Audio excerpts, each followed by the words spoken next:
એ જીવન જીવને જ્યાં રાખ્યું વાગે અનહદ તુરા.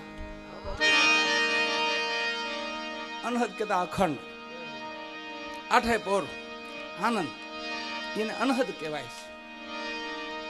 આ બધા મહાપુરુષોને અનહદ નાદ સંભળાયેલો વાળા. અને આપણે મહેનત કરી તો આપણને સંભળાઈ જાય, પણ મહેનત તો કરવી પડે.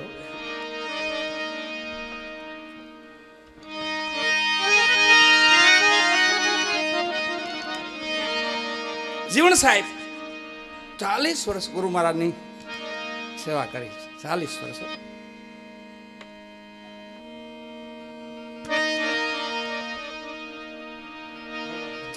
પૂનમનો પાઠ માંડે, ભીમ સાહેબ આમરણથી આવે એમ 17 મહાપુરુષોનો અનુભવ કરેલા એમ તો એને. પણ જ્યાં જાવું તો ત્યાં કોઈ વાત ન કરે. હું પાલીતાણા ભગવાન કોઈ વાત તો કરવું જોઈએ ને. કોક ગારિયાધાર ઉતારી જાય ને કોક અમરેલી ઉતારી જાય, પાલીતાણા કોઈ પોગાડે નહીં. હું જીવણ સાહેબ કે પોગવું જ પાલીતાણા બધા વચ્ચેથી ક્યાંક બધા. એટલે એમને કીધું નહીં બાપુ મારે એમ નહીં. એટલે લક્ષ ગુરુ હતા બધા. ગુરુ ફરતા નથી વાલા. જ્યાં જ્યાંનો અનુભવ લગી હોય ન્યાલગીની વાત કરતા હોય છે. અને બધા મહાપુરુષો એમ જ છે. અખંડ તો એક મારો નાથ હશે, બાકી કાંઈ અખંડ એવું આપણે એવું ધારી લે કે અહીંયા પૂરું થયું તો ના, એ આપણું પૂરું થાય. એનું પૂરું નથી થતું. એની તો આ રચના છે બધી. એટલે તો મહાપુરુષો વાણી લખવી પડે, અખંડ સાહેબજી કો નામ ઓર સબ ખંડ હે. બધું બ્રહ્માંડ આવી જાય પછી આપણે તો માનો છે ઓર સબ ખંડ હે. ખંડિત મેરુ ને સુમેર, ખંડિત બ્રહ્માંડ હે. બ્રહ્માંડ ભગવાને છેલ્લે ખંડિત કઈ કર્યું ખબર? વામન માંથી વિરાટ બન્યા ને અંગૂઠો આમ આભને અડાડ્યો ને ભાંગી પડ્યું, તો એ ખંડિત કરી નાખ્યું. વામન માંથી વિરાટ બન્યા અને ભગવાને બલિ માથે પગ મૂકીને પાછો આમ લીધો પગ માથે. બ્રહ્માંડને એવો અહમ હતો કે હું કાક અખંડ સૌ એમ. અંગૂઠો મેર્યો ને વિષ્ણુ ભગવાને, તો એમ ત્યાંથી ઈ ખંડિત, પૂરું ખંડિત. અખંડ તો હરિનું નામ એક છે. સાહેબ કયો તો ભલે, હરિ કયો તો ભલે, ઠાકર કયો તો ભલે, સાકર બ્રહ્મ કયો તો ભલે, નિરાકાર બ્રહ્મ કયો તો ભલે. આખર તમારે હાલતું તો અહીંથી જ થવું પડે, સાકારમાંથી. ડાયરેક્ટ ઉપરની વાત ન થાય, પણ બાર ડાયરેક્ટ ઉપર તમે એ તો કોઈ ખાતાના હાથમાં કોઈ હોય ને, પૂર્વના કોઈ બેલેન્સ વાળા હોય ને, એ ડાયરેક્ટ વાતો કરતા હોય. આપણે તો સીધી અગરબત્તીથી ચાલુ થવાનું. પહેલા અગરબત્તીઓ કરો, માળા પહેરો, કંઠી પહેરો, એવું જ કરવું પડે. ડાયરેક્ટ ન કે ભાઈ કહે રવિ રામ ચેતન જબજાઈ ગયા હતા હોવા બ્રહ્મુજી. બ્રહ્મુજી યાર પછી થાય. પેલા તો અહીં દિવાળી કરવી પડે. સદગુરુ ચરણમાં સદાય દિવાળી, કદી ન દેખી સંતો રહે ન ધારે. અહીંયા દિવાળી જેવું થઈ ગયું એટલે ત્યાં દિવાળી છે જ. પછી એમ જીવણ સાહેબે 40 વર્ષ પૂનમ ભરી. સવારે પૂનમ ભરીને વળાવ્યા બને. હું વળાવા જાય આપણે એક આપણી રીત હતી પેલી. મહેમાન આવે ને આપણે આંગણે તો આપણે વળાવવા જતા.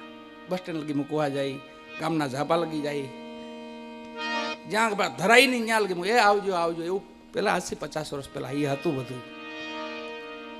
હવે એ મોબાઈલ આવતા બધું નષ્ટ થઈ ગયું. હા, મોબાઈલમાં કઈ આવજો આવજો પલે પલેથી બોલો ત્યાં કેમ આવું એમ કે. એટલે એ બધું ઠીક છે, સમય પ્રમાણે હાલવું પડે આપણે બધાને. કાયમ વળાવ્યા બને ભીમ સાહેબ. ભીમ સાહેબના જીવણ સાહેબ 40મું વર્ષ આવ્યું બાપુ. પણ જઈ પૂછે બાપુ થોડી દયા કરો ને, કૃપા કરો ને, કે જીવન પલ નથી આવે. એનો વાટ હોય, એની સમય હોય. જો નિસ્દિન સદગુરુ ચરણ સાહેબે તો ભયદાન ગુરુ પલ મેં દે. કાયમ નજીક રહી તો. એટલે દેહથી નહીં હોય, દેહથી તો ગુરુ મારે કોક ના હોય ને કોક ના નહીં હોય, હમાઈ ગયા હોય. પણ એને જે શબ્દો કીધા એ સુરતામાં રાખવા જોઈએ ને આપણે. એને જે આપણે 2 શબ્દો કીધા, જે મંત્રો આપ્યા છે તો ધ્યાન રાખવું પડે ને આપણે. એટલે એમ મનથી ભેગું રહેવાનું. કોઈના ગુરુ મારા તો ક્યાંય પલ્લે પીડ્યા હોય એવું નહીં, દેહથી નહીં. દેહથી તો મળે તો ભાગ્ય આપણે ઓહો કહેવાય. બાકી વિચારથી, મનથી. મન તન ને ધન, હરખું ધન એ બધું વાપરી નખાય. પણ ફુગાવો બહુ આવ્યો ને તો થોડા 15-20 વર્ષથી અમે જોઈ છીએ છોરાભાઈ. 25 વર્ષથી હું જોઉં છું. આમાં બિપિનભાઈને તો ખબર હોય બધી પહેલાના કાર્યક્રમો બધા. આટલો બધો ફુગાવો નહોતો અને માં લક્ષ્મીની થોડીક ઇજ્જત થતી એમ.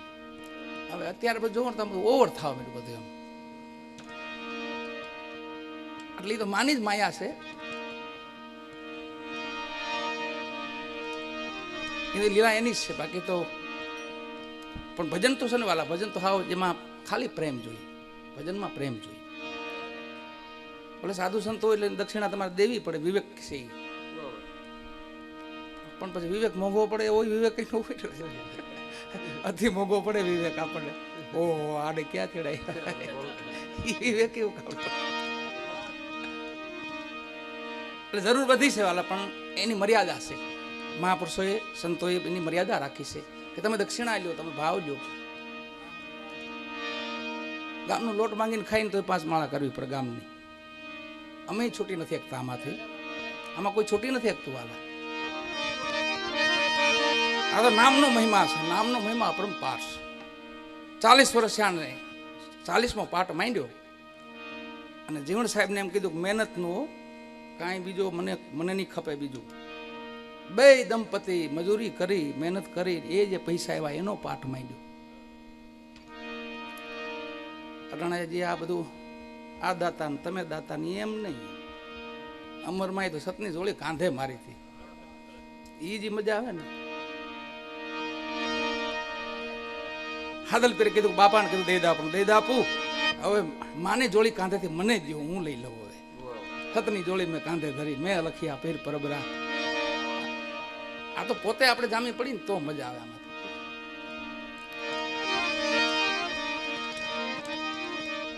ચાલીસ વર્ષ થયા પછી વળાવ્યા બિના ગયા ભીમધાર છે. હાલમાં કોઈ સમય દર્શન કરો, ઘોઘાવદર જાઓ તો નજીક છે ભીમધાર. ત્યાં જીવણ સાહેબ ઠેઠ ધાર લગી જાપા લગી વળાવા ગયા. સાહેબ પધારજો, સાહેબ પધારજો. અને ધારમાંથી સાહેબે કીધું કે મને અહીંયા મોજ આવીશ. અટાણે પલ આવી જીવણ. બોલો, આ તો સંતોની મોજ છે. ક્યાં આવી જાય, કઈ આવી જાય. કબ હો કલૈર દરિયા કે બેડા પાર હો જાય. 40 વર્ષ પાટ મને અહીંયા ઘેરે મોજ ન આવી, ધાર માથે મોજ આવી કે જીવણ અટાણે મારે ચલમ પીવી છે. અરે બાપુ અત્યારે હા મારે ચલમ પીવી જીવણ. અને વાલા લગાવ્યો દમો. ચલમ પીવી પણ દેવતા ન મળે, અગ્નિ નહીં. બાપુ અગ્નિ નથી. ભીમ સાહેબને કીધું કે જો ઓલી સામે ઝૂંપડી દેખાય ને એ બાજુ આવેલો જા, ન્યા કાંક છે, ન્યા કાંક દેવતા છે, જા. ઝૂંપડીએ ગયા ને તો એક માજી બેઠેલા વૃદ્ધ ડોસી બેજા જોઈ ગયા. મારી દેવતા છે કે હા બાપા છે ને. લે હાલે ખોબો ભરીને દીધો, લે જીવણ. પાછા ભીમ સાહેબ પાસે. અરે બાપુ ત્યાં તો સાહેબ અરે પણ તમે શું કામ મૂંઝાઈ ગયો છે? લઈ લે. એને ઈ ચલમ જગાવી, પછી પછડીમાં લઈને પછી દેવતાની ચલમ જગાવી અને પછી જીવણ સાહેબ લગાવ દઉં. 1 2 3 તમે ત્રિકાળદર્શી થયા જીવણ સાહેબ. પછી આ લખ્યું જીવણ જીવને જ્યાં રાખે. આ તો ભીમ સાહેબે ત્યાંથી સંદેશો મોકલ્યો હતો. એટલો ભજનાનંદી આત્મા, આવા સુજાન આત્મા. અને હજી એમને વાણી છે એમની પોતાની જીવણ સાહેબની. મનડું ન માને મમતાળો, ગુરુ મારું દલડું ન માને દુબજાળું. ઘડી વારામાં પૂરું તોય પતલેલ જાય પરબારું. ઈ ભીમ સાહેબને વાણી સંભળાય. ભીમ સાહેબ કે જીવણ સાહેબ આવું મંડળું ન હોય, માની જવું જોઈએ. હવે તો આ 40 વર્ષ તો મંડળું માનતું નથી. હવે માની જવું જોઈએ. અને કીધું કે જીવણ જીવને જ્યાં રાખી વર્ષે વાગે અનહદ તુરા. આ ભજન આમાં કીધું મંથન કરજો એના મૂળના, એમાંથી તત્વ લઈજો તારી. જીવણ જીવને જ્યાં રાખી.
કોઈ જો ને પ્રેમી જન હોય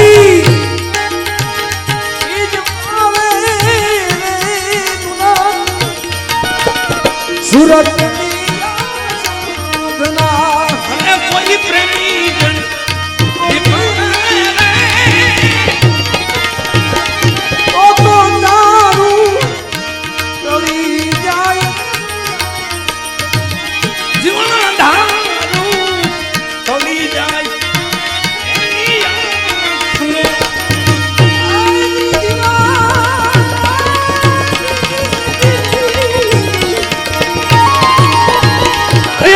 નજરમાં નૂર જાણે આવે રે જીવન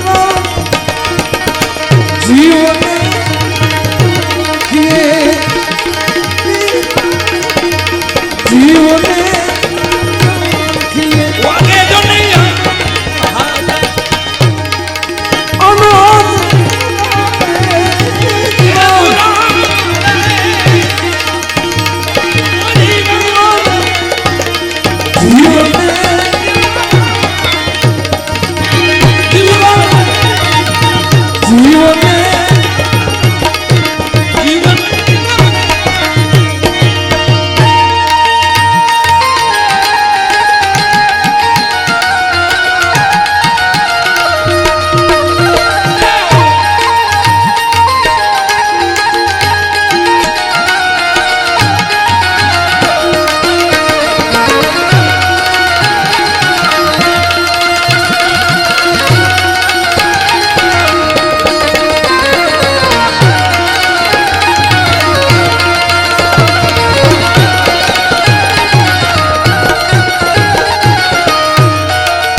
જીવન તમે જીવન લગ્ન થી એને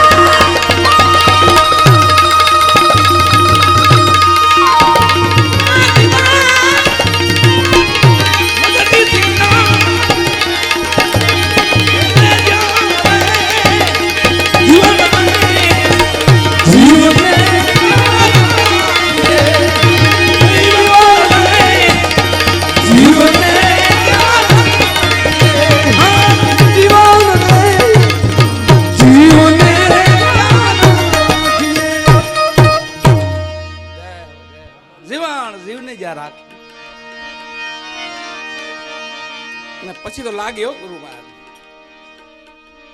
આ પત્ર વાંચી કીધું કાને ખાલી ભજન ગાતા નહીં. જીવણ સાહેબ આરાધક હતા, આપણા બધાય મહાપુરુષો આરાધક હતા.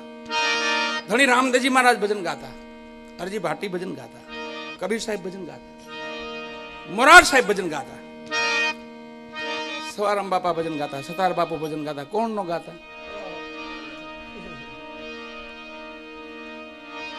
ભજનના આરાધકો હતા, ભજન કરતા, ગાતા ને કરતા જાય ભેગું, બે ભેગું થતું એમ, ખાલી એક નહીં. અટણ ખાલી એક રહ્યું, ઓલું એક નતું, બધું ભેગું હતું. જેવું ગાવું એવું પાળવું, એવું બોલવું તો એવું રહેવું, એમાં રેણીનું ઘર છે. સરદાર બાપુએ કીધું ને કલયુગમાં કેણી કે બહુ મજૂર રેણી બી ના ઘર દો. આ બધું રેણીનું ઘર છે. મજા કઈ આવે ખબર? હળવા થાય પછી જ. બાકી ભાર ઉપાડીને ફરી થોડી મજા આવે એમાં.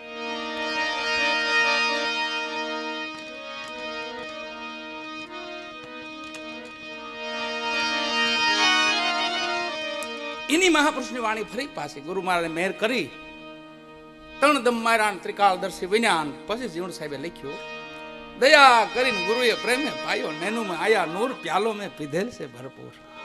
એના જીવણ સાહેબ. પછી પાછા ભીમ સાહેબ ને કીધું, બાબા પાછા પધારો. હવે જે આનંદ છે અનેરો આનંદ છે.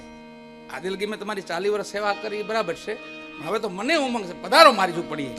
અને પાછા આવ્યા ભીમ સાહેબો. એ જ વાટ જોતા હતા કે આને મોજ કદી આવે. આમાં એવું હોય.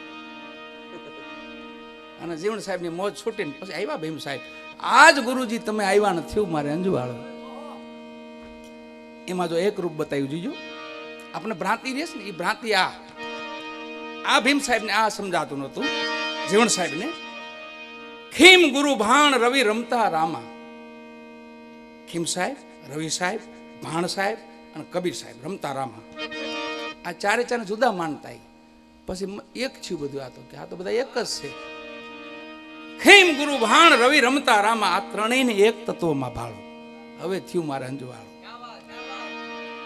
પછી ઈનાય મહાપુરુષ ને ઈનાય આપણા યોગ પુરુષ લખે છે, હવે દોરંગા ભેળાનો બેહી એમાં પત પોતાની જાય. ઘડીકમાં રંગ ચડે, ઘડીકમાં ઉતરે તો ઘડીકમાં વૈરાગી બની જાય.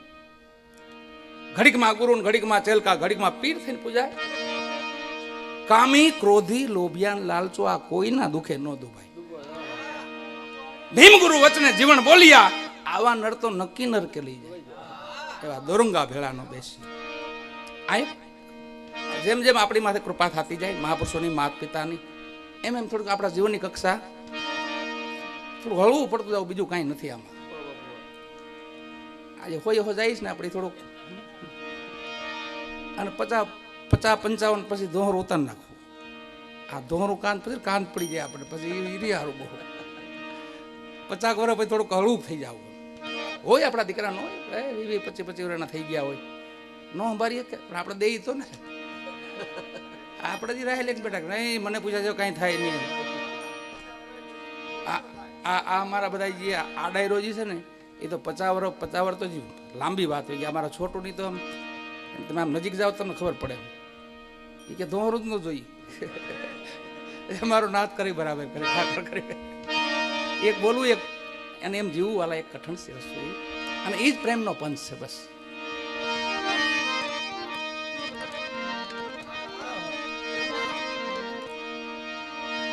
ભાઈ દલસુખભાઈ અમારા દલુ વાણીઓ, હું દલુ વાણીઓ કરશે. મસ્ત પોતે ગાય છે. અને હવે ખાસ જરૂર છે વાળા બધે જેટલા ભજનીકો આરાધકો વધે ને એમાં મજા છે. આપણા મહાપુરુષોની વાણી એમને પડી રહી. વિપિનભાઈ આપણી વાણી જળવાઈ રહી ને બધા મહાપુરુષોની ગાથાઓ. અને એના થકી તો આપણને થોડીક શાંતિ મળે, રાહત મળે. સ્વાલા નકર તો ન મરી જઈ. હા એવું કરીને નીકળ્યા. સંત ન હોત સંસાર મેં જલી જાત બ્રહ્માંડ, જ્ઞાન કેરી લહેર સે સંતો ઠાર ઠામો ઠામ. બળ્યા જળ્યા આત્મા જાય ને આશરે ત્યાં શાંતિ મળે છે. એ ભજન આપણા મહાપુરુષોનું. અમારે ભાઈને, છોટુ ભાઈને, જો કે મહાત્મા બ્રહ્માનંદજીની ગઝલ છે. આ ગઝલ જે અમે તોરણિયા ગાઈ ને છોટુભાઈ તો ડાયાભાઈ હાજરી, જગમાલભાઈ બે અમે ગાઈ હતી. એ સમય ડાયાભાઈ બધી હાજરી હતી. એ સમય